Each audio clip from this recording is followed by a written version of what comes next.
Hello guys, welcome to the channel. In this video, I would like to share with you some of the lessons that I learned from this amazing book, The Psychology of Money by Morgan Housel, in which he teaches us how to approach building wealth, and not only that, also the underlying issue on why we are bad with money, which comes down to our behaviors towards it. So without further ado, let's jump right into the lessons. So lesson number one is different is different. And it might sound silly to say, but it's true. We're all different in our unique ways. We all come from different countries, different parents, different economies, different cultures. You get the idea. And it's the same thing about money. We all have different perspective on how to approach money and how to handle it. Some of us are natural spenders and others are natural savers. Mostly it comes down to the way we were raised by our parents and also the resources that we had available to us. Think about it. Let's say your parents were struggling financially and were scratching the surface for money all the time. If you witness this throughout your whole entire childhood, there's a high probability that you create this mentality about scarcity, that money is scarce, which can affect all the areas in your life, but specifically when it comes to your approach towards money. Lesson number two talks about focusing on patterns instead of looking to individual success. Typically, when we want to learn about success, whether it's financially, for your career, or your health, we tend to look up to those that have achieved the success that we want, and we start studying them, what they did, and how they did it. And although it's great to reference to those that have succeeded and the path that you want to take, and study them, you'll be better off by focusing your whole attention to the broad patterns that made them successful. Lesson number three, social comparison is damaging. And this has happened to me many times over, and I'm not the exception.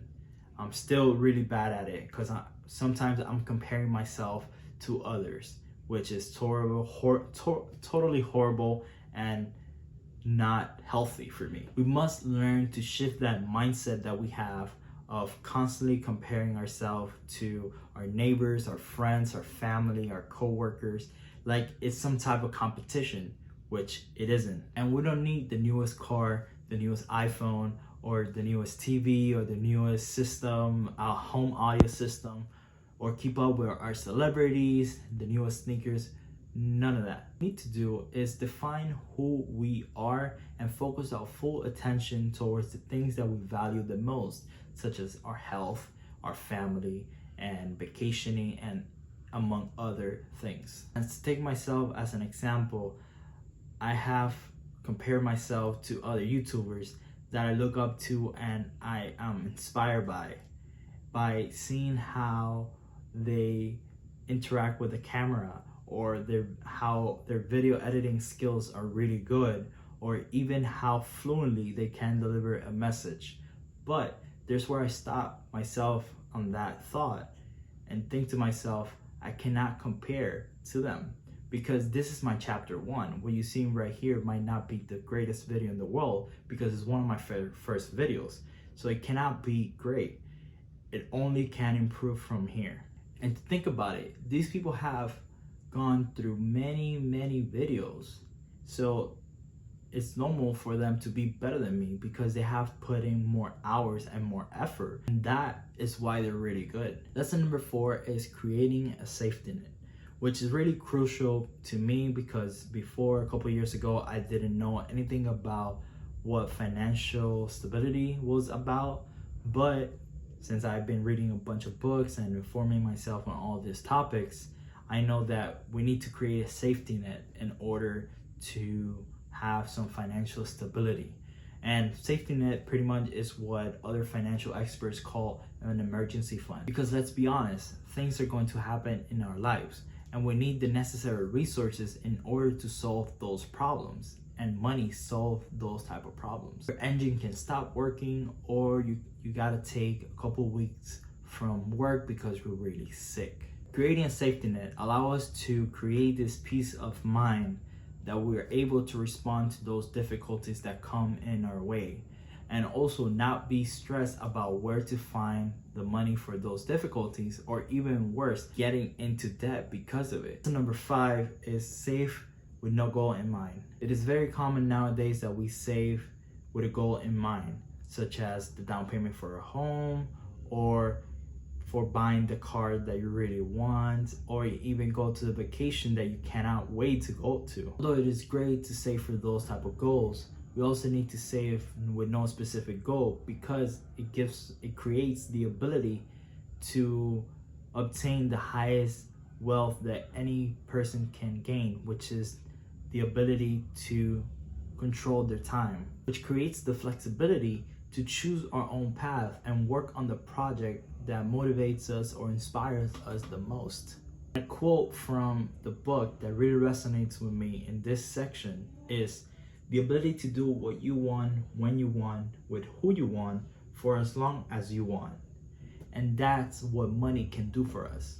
Lesson number 6 is good investing requires long-term thinking. A lot of people across the internet believe that getting the highest return in the shortest period of time creates wealth. Housel challenges that idea. Good investing requires 2 particular traits that we all should strive for, which are number 1, investing consistently through the bad periods in the stock market and the good periods of the stock market. And the second trait is expand our time horizon as much as possible for compounding interest to work its magic. Investing consistently through the good periods and the bad periods of the stock market, it comes from the saying that it's better to be in the market as long as possible than trying to pinpoint the best days to trade or the best days to invest. Many studies suggest that it is very difficult to find the point that is the best time to actually invest. Peter Lynch, who is among one of the greatest investors in history, said, if you're excelling at your job, you'll be right 6 out of 10 times. But I know I will never be near an excellent investor. So therefore, I take a more chill approach to it by just putting a percentage of my income every month towards investing consistently every single month.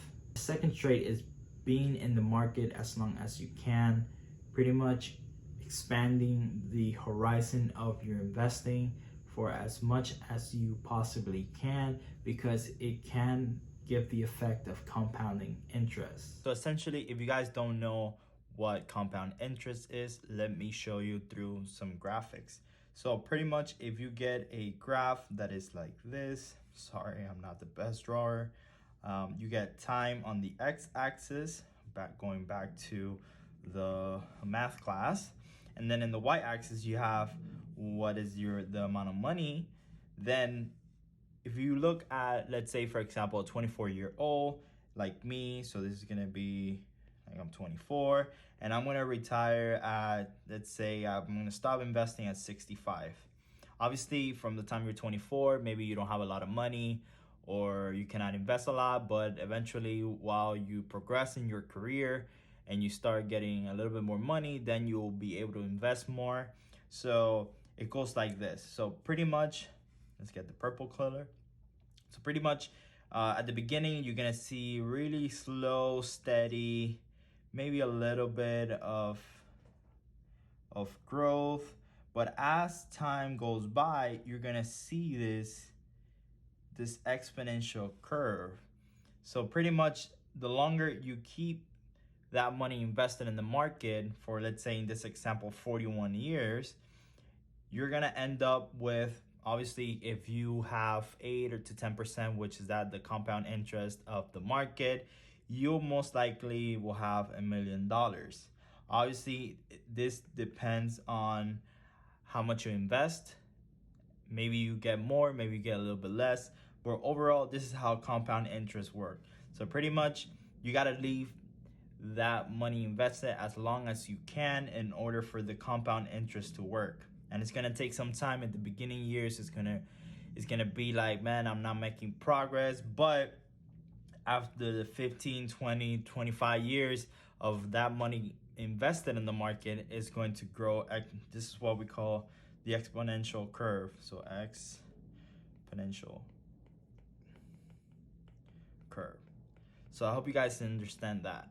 Overall, there's many lessons that you can learn from this amazing book, The Psychology of Money. It is a really good read and it's pretty short. It only has a couple 100 pages. Let's see, almost 200 pages.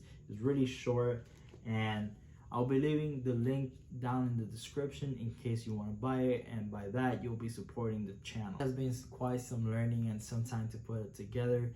If you enjoyed the video, make sure to give it a like. Also subscribe to the channel for more content like this, and leave me a comment on what you would like to see next here if you want to see my latest upload. And that's it for today. Thank you so much for your support, and I will see you in the next video. Peace.